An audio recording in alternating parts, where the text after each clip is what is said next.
Mini vehicles car parking.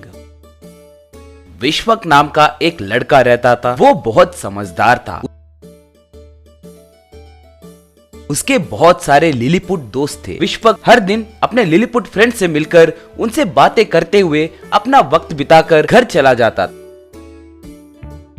एक बार भीम नाम का एक लिलीपुट विश्वक के पास आकर, विश्वक, आजकल हमारा गांव एक टूरिज्म स्पॉट में बदल गया है। ज्यादातर लोग कारों में आने के वजह से पार्किंग कहाँ करना है उन्हें कुछ समझ नहीं आ रहा है और अपने मर्जी आए जैसे रोडों के ऊपर, घरों के आगे पार्किंग कर रहे हैं। हम बहुत परेशान हो रहे हैं। तुम पार्किंग के लिए एक जगह ढूंढो ना। ठीक है, मैं कोई जगह ढूंढूंगा, कहकर जमींदार के पास जाकर उनसे मिलकर जो बीता वह सब बताया। ठीक है, और किसी का क्यों, मेरा जमीन वही है, उस जगह पार्किंग करने के लिए बोलो। ठीक है जी, हर महीने आपको भाड़ा देने के लिए उनसे कहूँगा। उस शाम विश्वक अपने लिलीपुट दोस्तों से मिलकर, देखिए, ये जमीन जमींदार जी की है, इसीलिए आपको हर महीने उन्हें 10,000 रुपए भाड़ा देना होगा। ओ 10,000 हम हंसी खुशी भर देंगे। और तब से लिलीपुट्स उस जमीन में अपने वाहन पार्क करने लगे। एक बार जमींदार अपने जमीन को देखने गया। तब लिलीपुट्स को कार पार्किंग करते हुए देखकर, क्या इतने सारे कार्स पार्क कर रहे हैं लोग? ये एक एक कार को 10 रुपए लिए तो भी दिन में 5,000 रुपए आसानी से कमा रहे हैं, यानी महीने में 1,50,000 रुपए आसानी से कमा रहे हैं, मगर मुझे सिर्फ 10,000 रुपए ही क्यों दे रहे हैं? कहकर उसके मन में स्वार्थ बढ़ा। वो तुरंत लिलीपुट्स के पास जाकर, देखिए लिलीपुट्स, ये जमीन मेरी है। अब से तुम लोगों को अपने लाभ में से आधा हिस्सा मुझे देना होगा, नहीं तो ये जगह अभी के अभी खाली कर देना होगा। ये क्या, हमने हिस्सा देने की बात आपसे कभी नहीं कहा था ना? आपने भाड़े पे ही जमीन दिया था ना, अब हिस्सा कैसे पूछ सकते हैं जी? वो सब मुझे नहीं पता, ये जमीन मेरी है ना। अगर तुम यहाँ रहना चाहते हो तो आपके लाभ में से 50% हिस्सा मुझे ही देना होगा। ठीक है, हम अच्छे से सोचकर कल बोलेंगे। उस शाम भीम और बाकी के लिलीपुट्स विश्वक के आते ही जो बीता वो सब उसे बताए। आपके कमाई को देखकर वो बहुत लालच में आ गया है शायद। गांव के बड़े जमींदार ही ऐसे स्वार्थ से सोचेंगे तो बाकी के लोग क्यों नहीं सोच सकते? ठीक है, मेरे पास एक आइडिया है। हमारे गांव में ऐसी ही समस्या आने पर गांव वालों ने एक मल्टी लेवल पार्किंग का निर्माण किया था। उसकी मदद से हम कम जगह में ज्यादा कार को पार्क कर सकते हैं। आइडिया बहुत अच्छा है विश्वक, मगर उसे कैसे तैयार करेंगे? विश्वक तब उसे कैसे तैयार करना है बताया। उस दिन से विश्वक और उसके दोस्त मिलकर मिनी व्हीकल्स के लिए मल्टी लेवल पार्किंग को तैयार करने लगे।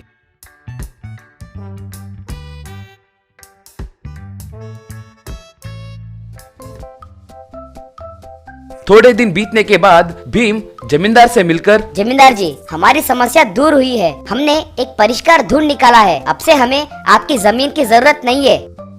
क्यों, क्या हुआ? मेरे जमीन को इस्तेमाल कीजिए।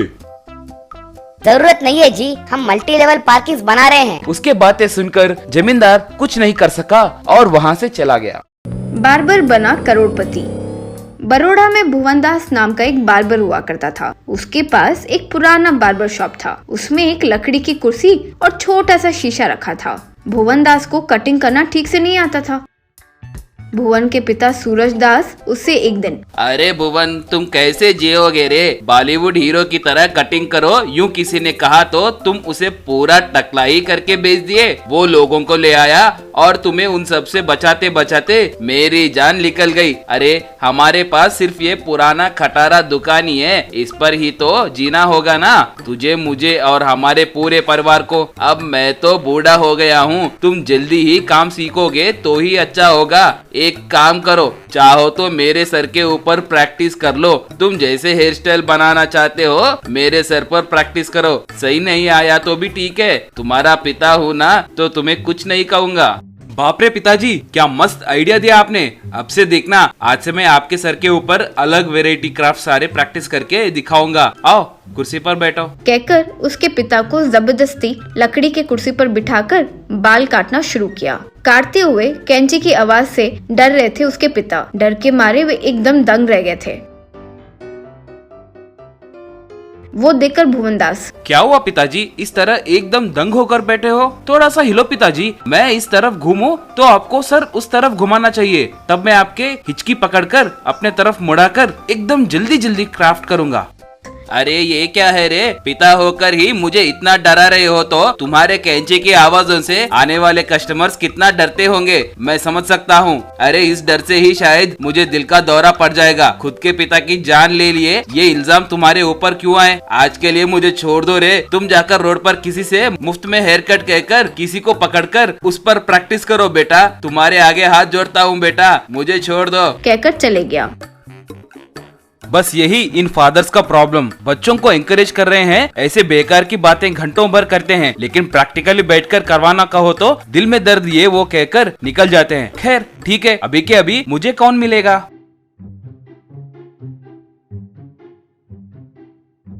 यूं रोड पर आकर इधर उधर देख रहा था तो एक आंटी अपने बेटे चिंटू को लेकर हेयर कट करवाने उसकी दुकान पर आई। आने के बाद, बाबू मेरे चिंटू को कॉली कटिंग करना, मैं तब तक सुपरमार्केट जाकर जरूरी सामान लेकर आती हूँ।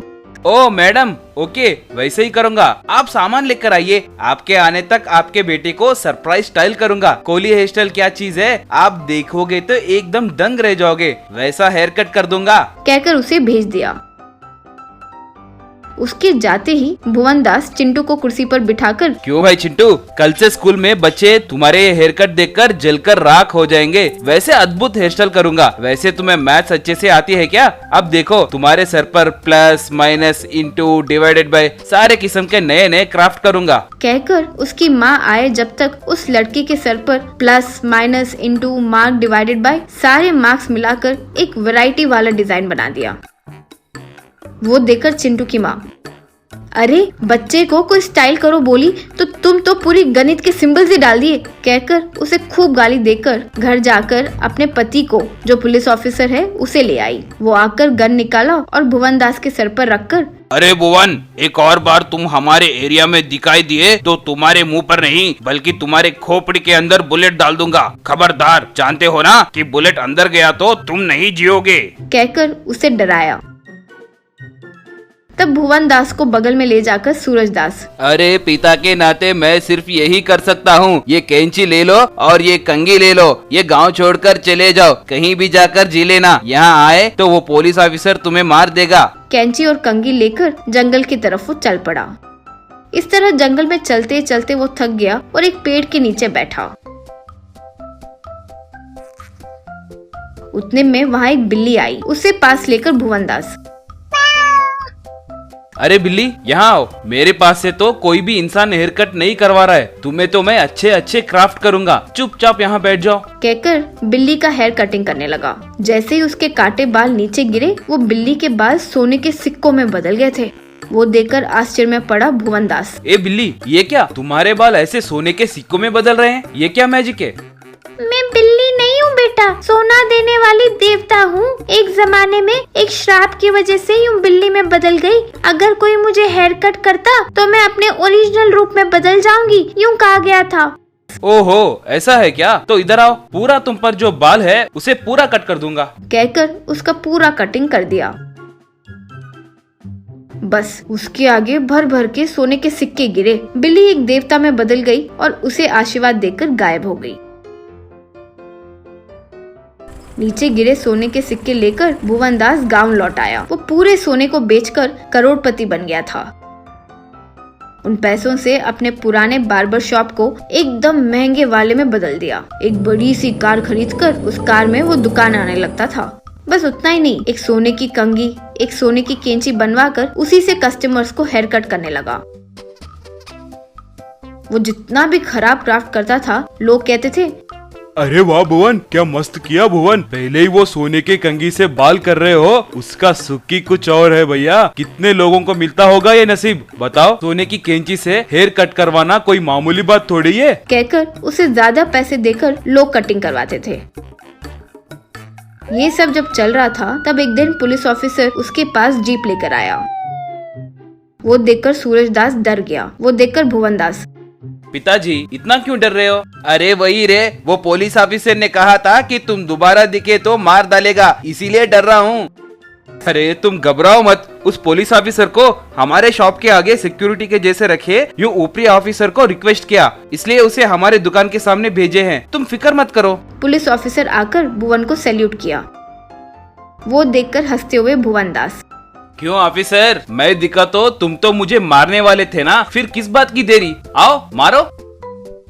चुप रहिए सर, आप और आपके जोक्स। अब आप मामूली बार्बर थोड़ी है, करोड़पति बार्बर है। उसमें आप गोल्ड कंघी और सोने की कैंची के साथ मेरे ऊपर के अधिकारी को भी आप आपके तरफ मोड़ दिए हैं। अब आप इतनी महंगी दुकान के लिए सिक्योरिटी के लिए मांगे थे ना, इसलिए मुझे ड्यूटी पर भेजे हैं। भुवन हंसते हुए अपने पिताजी के साथ खुशी से शॉप चलाते हुए जीवन गुजारने लगा।